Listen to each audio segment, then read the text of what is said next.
তুমি নষ্ট হয়ে গেলে পৃথিবীর কিচ্ছু হবে না, তুমি বাদ হয়ে গেল।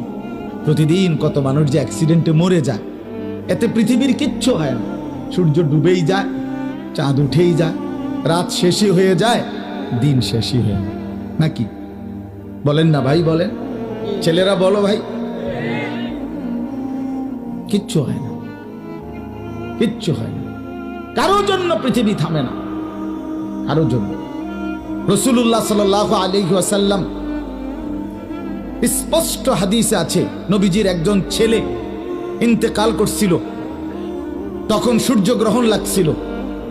তখন আরবের কুসংস্কার ছিল, বিশিষ্ট কারো মৃত্যুতে এরকম সূর্যগ্রহণ চন্দ্রগ্রহণ লাগে।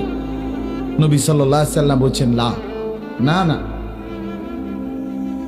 না না না, ইন্নাশ শামসা ওয়াল কামারা লা ইয়াখসিফানি লিমাউতি আহাদিন। না বেটা, সূর্য চন্দ্রের মধ্যে গ্রহণ কারো মৃত্যুর কারণে লাগে না।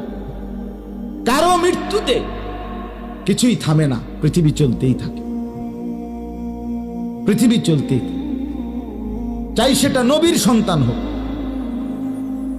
নবীর সন্তান, কিচ্ছু থামে না।